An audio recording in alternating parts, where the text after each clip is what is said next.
me if you can হবে না। I am catching you if you can run, then run. Supreme কোর্টে আজকে যা হলো, আপনার কি মতে, মানে কি হতে পারে ভবিষ্যৎ এই এত মানুষের চাকরি? মানে এটা তো সত্যিকারে সহানুভূতির জায়গা। I feel bad for them really. কিন্তু এর জন্য দায়ী কে? বলে পালিয়ে গেলে তো হবে না, দায়ী তো কে? দায়ী তো একজন করতে হবে। শুধু যে বিজেপি আর এরা করছে বলে you can't run away from this. দায়ী একমাত্র টিএমসি সরকার। এদের জন্য যে চাকরি গেল তার জন্য সেই জন্য তো বারবার বলছি কি, যুব সমাজকে বলছি কি যত তাড়াতাড়ি সম্ভব নিজেদের মুক্ত করুন এই সরকার থেকে, কেন বিজেপি অনেক দিশা দেখাতে পারে। মমতা বন্দ্যোপাধ্যায় পদত্যাগ দাবি করছেন? হ্যাঁ, এই ঘটনার পর মমতা বন্দ্যোপাধ্যায় পদত্যাগ দাবি করছেন কে? আমি কেন বলবো? প্রথম কথা, কেন বলবো? নিজের আত্মা বলবে কে নেই, I have done wrong things, so I must resign.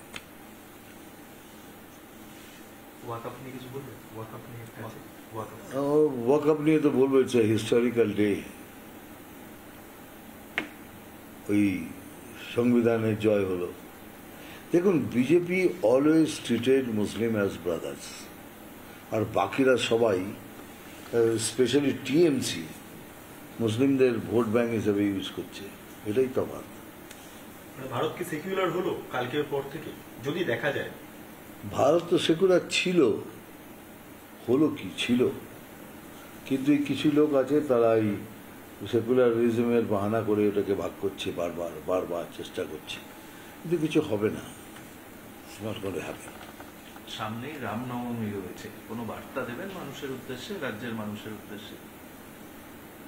Ramnavami মানে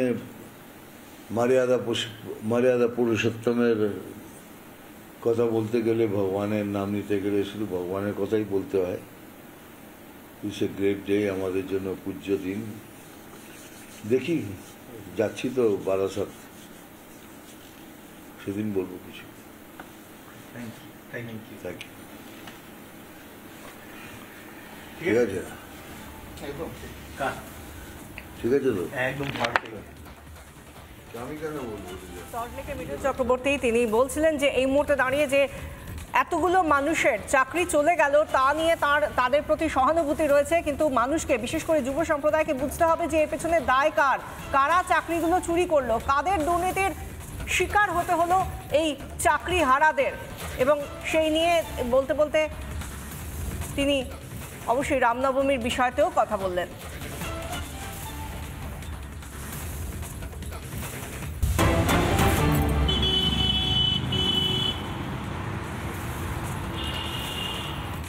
হাইকোর্টের রায় বহাল সুপ্রিম কোর্টে প্রায় 26,000 জনের চাকরি বাতিল।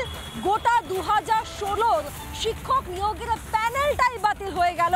তার কারণ এত পরিমাণ দুর্নীতি হয়েছে যাকে আর রিপেয়ার করা, ঠিক করার কোনো জায়গা নেই, এমনটি অবজারভেশন সুপ্রিম কোর্টের। এবার এই ঘটনার প্রতিবাদে পথে বিজেপি, সেই ছবি আপনারা দেখতে পাচ্ছেন, রাস্তায় পথের প্রতিবাদে বিজেপি। কার্যত রাজ্য সরকার, প্রশাসন, এসএসসি বোর্ড প্রত্যেকের বিরোধিতাতে এখন মুখ খুলছেন বিভিন্ন বিরোধী দলগুলো। এই মুহূর্তে পথে বিজেপি, সেই ছবি আপনারা দেখতে পাচ্ছেন সরাসরি।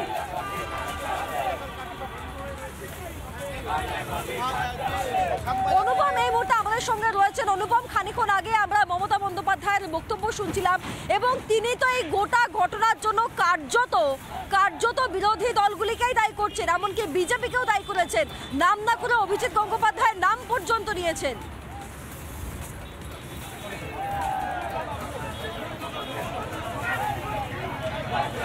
একদমই তাই। দেখো, সেন্ট্রাল এভিনিউ দুটো রাস্তায় কার্যত বন্ধ হয়ে রয়েছে এবং এই মুহূর্তে একদিকে আগুন জ্বলছে, অন্যদিকে বিজেপি যুব মোর্চা তারা কিন্তু এই মুহূর্তে প্রতিবাদ করছে। তাদের দাবি খুব স্পষ্ট, এসএসসি যেভাবে দুর্নীতি করেছে তার দায় মুখ্যমন্ত্রীকে নিতে হবে এবং সেই কারণে তাদের এই প্রতিবাদ চলছে। দুটো রাস্তায় কার্যত বন্ধ। বিজেপি যুব মোর্চার নেতৃত্বরা তারা এই মুহূর্তে রাস্তায় রয়েছে। এইদিকে ছবিটা দেখাবো, এইদিকে তুমি দেখতে পাচ্ছ, এখানেও একই ছবি, এখানেও বিজেপি যুব মোর্চার নেতৃত্বরা তারা প্রতিবাদ করছেন, আন্দোলন করছেন, গোটা রাস্তা কার্যত বন্ধ। মুখ্যমন্ত্রীর পদত্যাগ এবং মুখ্যমন্ত্রীর গ্রেপ্তার, এই দুটোই দাবি। এই মুহূর্তে সেই ছবি দেখাবো। আবারও একটু চলে যাব। তাপস রায় এই মুহূর্তে রয়েছেন, তিনি কি বলছেন সরাসরি তার কাছে যাব। তাপস দা, কি বলবেন মুখ্যমন্ত্রী এই গোটা ঘটনা নিয়ে?